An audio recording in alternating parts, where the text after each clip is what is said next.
ఐటీలో ఎంట్రీ కావాలా? Trainee software engineer గా అజా కోడింగ్ ట్యూటర్ లో 2 వీక్స్ ట్రయల్ పీరియడ్ లో వెంటనే చేరండి.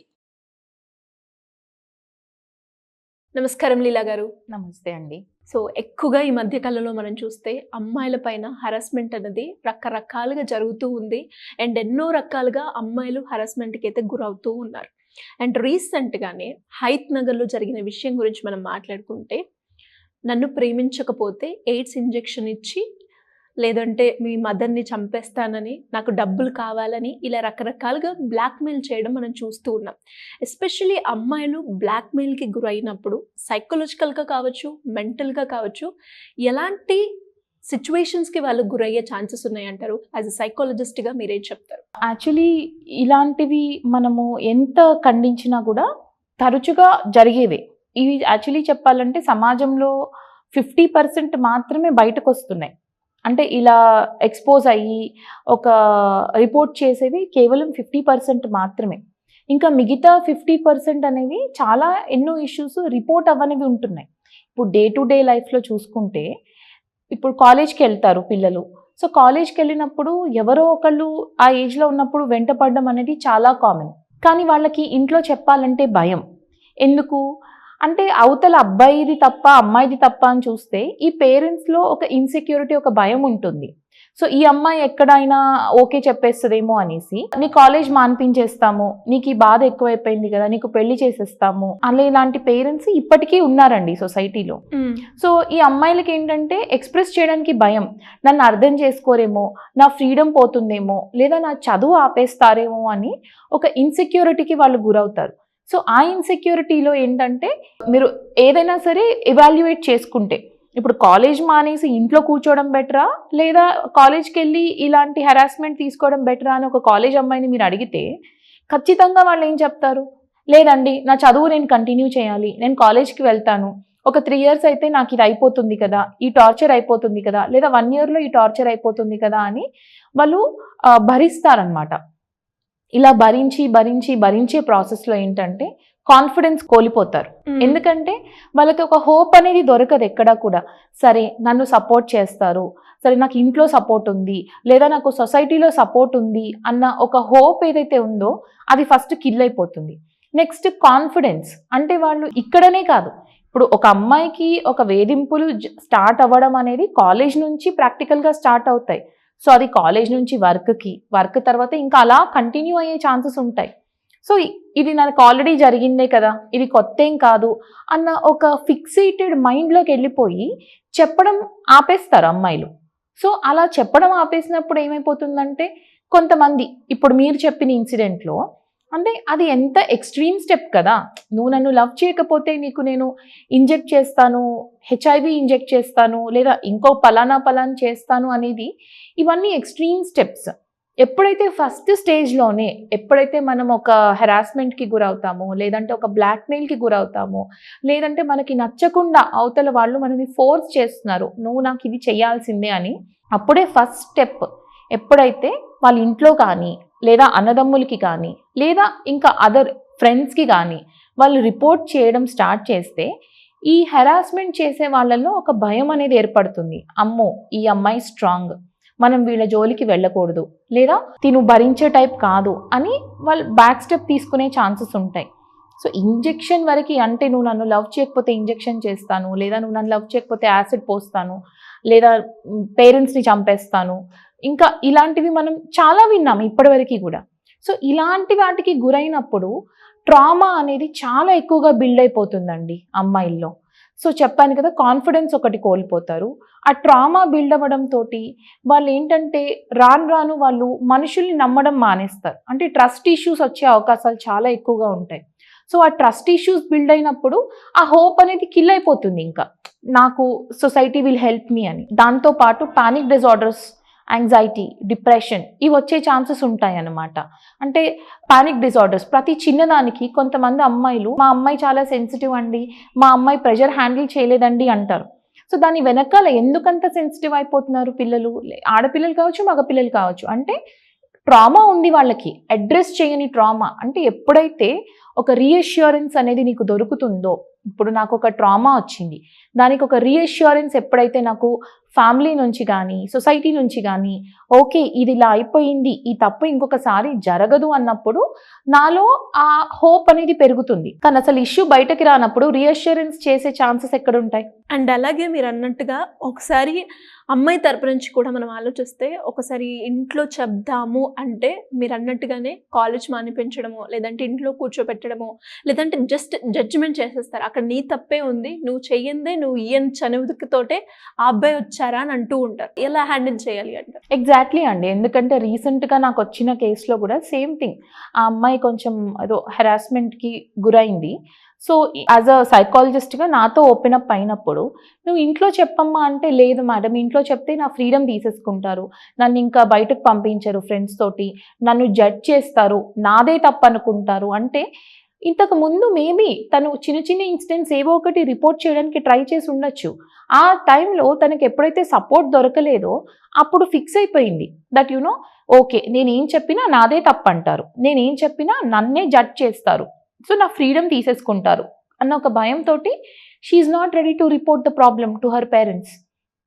సేమ్ వే ఇంకా ఇది అయిన తర్వాత, అంటే ఇప్పుడు ఏదైతే ఈ బ్లాక్మెయిల్ ఈ ప్రెషర్కి గురైన తర్వాత ఆ పోస్ట్ ట్రామాటిక్ స్ట్రెస్ డిజార్డర్ అది కూడా వస్తుంది.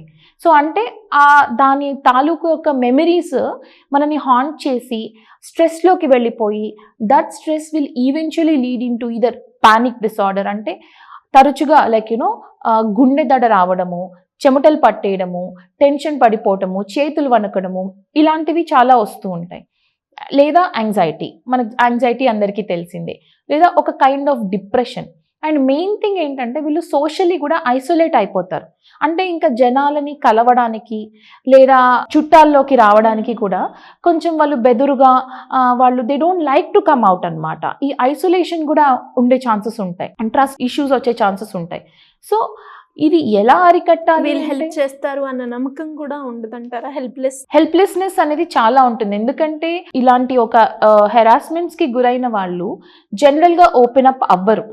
ఎందుకంటే ఫస్ట్ ఫ్యామిలీ నమ్మదు అన్న ఒక ఫిక్సేటెడ్ మైండ్లో ఉంటారు. సో వాళ్ళకి ఫ్యామిలీయే నమ్మనప్పుడు ఇంకా బయట ప్రపంచం ఏం నమ్ముతుంది మనల్ని, బయట ప్రపంచం ఏమి హెల్ప్ చేస్తుంది అన్న ఒక థాట్లో వాళ్ళు ఫిక్స్ అవుతారు. అండ్ సెకండ్లీ మా దగ్గరికి వచ్చినా కూడా, అంటే ప్రొఫెషనల్స్ దగ్గరికి వచ్చినా కూడా వాళ్ళు ఓపెన్ అప్ అవ్వడానికి చాలా టైం పడుతుంది. నాకు ఇది జరిగింది, నాకు ఈ ట్రామా ఉంది అంటే యాజ్ అ సైకాలజిస్ట్ మేము చాలా కేసెస్ చూస్తాం కాబట్టి వాళ్ళు వచ్చిన 1-2 విజిట్స్లోనే మాకు అర్థమైపోతుంది ఓకే ట్రామా ఏదో ఉంది, సమ్ హెరాస్మెంట్ జరిగింది అని. కానీ అది మేము డైరెక్ట్ క్వశ్చనింగ్ కూడా చేయలేము, because they will not open up. వాళ్ళకి ఆ కంఫర్ట్ జోన్ వచ్చిన తర్వాతే వాళ్ళు ఓపెన్ అప్ అవుతారు. ఇండియాలో అనే కాదండి, ఐ వుడ్ సే ప్రపంచవ్యాప్తంగా కూడా ఓపెన్ అప్ అవ్వని కేసెస్ ఇంకా మనకి సొసైటీలో చాలా ఉన్నాయి. దో వీఆర్ ఇన్ 2024, అంటే అమ్మాయిలు భయంతో సొసైటీ నన్ను జడ్జ్ చేస్తుంది, ఇంట్లో వాళ్ళు నన్ను జడ్జ్ చేస్తారు, లేదా ఫ్రెండ్స్ నన్ను జడ్జ్ చేస్తారు అన్న ఒక భయంతో ఓపెన్ అప్ అవ్వని కేసెస్ చాలా ఉన్నాయి. అండ్ ఇందులో ఐ వుడ్ సే 20-30% మాత్రమే థెరపీస్కి వస్తున్నారు. ఈ మిగతా వాళ్ళు అలాగే ఉండిపోయి ఈవెన్చువల్లీ ఏంటంటే ఒక పర్సనాలిటీ డిజార్డర్గా కూడా అది మారే ఛాన్సెస్ ఉంటాయి. అంటే ఇప్పుడు మేబీ ఒక బ్యాడ్ ఎక్స్పీరియన్స్ వాళ్ళకి జరగడం వల్ల చెప్పాను కదా, ఆ సిచ్యువేషన్ యొక్క మెమరీస్ అవి ఎలా అంటే ఇంకా లైఫ్లో మళ్ళీ ఏమైనా ఎఫెక్షన్ చూపించినా, ఏదైనా ఒక చిన్న సిచ్యువేషన్ సిమిలర్గా కూడా కాదు, అక్కడ ఏదో ఒక బ్యాడ్ జరిగింది, ఇక్కడ కూడా సంథింగ్ జరగచ్చు అన్న ఒక హింట్ వచ్చిన వెంటనే ఇంకా వాళ్ళు పానిక్ అయిపోవడము లేదా నమ్మకపోవడము, చాలా బార్డర్ లైన్ పర్సనాలిటీస్ డెవలప్ అవుతాయండి. హిస్టీరియానిక్ పర్సనాలిటీ, పారనాయిడ్ పర్సనాలిటీ, ఇవన్నీ ఏంటి అంటే కొంచెం డ్రమాటిక్గా ఉంటారనమాట. ప్రతి చిన్నదానికి కూడా ఎక్స్ట్రీమ్ ఆలోచిస్తారు కొంతమంది. మనకి ఇన్ జనరల్గా కూడా సొసైటీలో చిన్న చిన్న విషయాన్ని ఎక్స్ట్రీమ్గా ఆలోచించే వాళ్ళు ఉంటారు.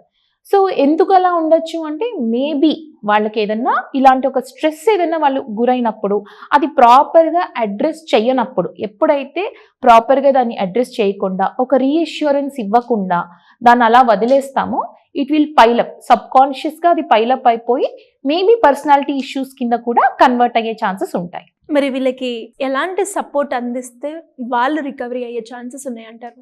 నీకు ఒక బ్యాడ్ జరిగింది స్కూల్లో కానివ్వండి, కాలేజ్లో కానివ్వండి, వెంటనే మనం ఎమోషనల్ అవ్వకూడదు. ఇక్కడ React అవ్వద్దు. పేరెంట్స్ కూడా ఎందుకు అలా రియాక్ట్ అవుతారంటే ఆ చేసిన వాళ్ళని మనం ఏం చేయలేము. ఎదురుగా ఉండేవారు మనకి అవైలబుల్లో ఉన్న మన పిల్లలు. సో వాళ్ళ మీద కోపాన్ని ఇక్కడ చూపిస్తాం. ఇక్కడ ఎమోషనల్ డిస్ప్లేస్మెంట్ అంటారనమాట. అంటే ఇంకా క్లియర్గా చెప్పాలంటే ఇప్పుడు భర్త మీద భార్య కోపం వస్తుంది, భర్తనేమి అనలేరు. సో వాళ్ళు ఏం చేస్తారు, పిల్లల మీద ఎగ్జాక్ట్లీ పిల్లల మీద చూపిస్తారు. So that is called emotional displacement. So నీవు జరిగిన ఇన్సిడెంట్ వినగానే you're in angry or you are like in rage. So అది నువ్వు వాడి మీద చూపించలేవు కాబట్టి ఏదో ఒక మాట మన పిల్లలు అనడం వల్ల వాళ్ళు ఆ హోప్ కోల్పోతారు. సో ఫస్ట్ థింగ్ ఏంటి అంటే వీళ్ళ మీద రియాక్ట్ అవ్వకూడదు. ఓకే వాళ్ళు తప్పు ఒకవేళ మన సైడ్ నుంచి ఉన్నా కూడా సరే, ఆ పాప కూడా సంథింగ్ మాట్లాడడమో ఏదో చేసింది అయినా కూడా అలా వెంటనే వాళ్ళు ఎక్స్ప్రెస్ చేసినప్పుడు చాలా సెన్సిటివ్ మోడ్లో ఉంటారు, రియాక్ట్ అవ్వకూడదు. కూల్గా కామ్గా అడ్వైస్ చేసి అండ్ దెన్ ప్రికాషన్స్ అనేవి చెప్పాలి. ప్రతి ఆడపిల్లకి కూడా నేను మళ్ళీ చెప్తున్నాను, ఎవ్రీ గర్ల్ ఎప్పుడు కూడా మీరు సింగిల్గా ఫొటోస్ కానీ వీడియోస్ కానీ మీ ఆపోజిట్ జెండర్ ఫ్రెండ్స్ తోటి దిగకండి. అది అన్నయ్య అయినా అవ్వచ్చు లేదా ఎవరైనా అవ్వచ్చు. అంటే ఫ్రెండ్స్లో కొంతమంది అన్నయ్య అన్నయ్య అంటూ ఉంటారు. సో ఎప్పుడు కూడా మీరు సింగిల్గా ఫొటోస్ కానీ లేదా ఏదైనా వీడియోస్ కానీ ఫ్రెండ్లీగా మీరు దిగితే ఫ్యూచర్లో అది ఖచ్చితంగా మిమ్మల్ని రిస్క్లో పడేసే ఛాన్సెస్ ఉంటాయి. సో అది అవాయిడ్ చేయాలండి. గ్రూప్గా మీరు అంతగా ఫొటోస్ దిగాలంటే యాజ్ అ గ్రూప్గా దిగండి, ఫొటోస్ దిగండి, మీరు సోషల్ మీడియాలో పోస్ట్ చేసుకోండి, ఓకే.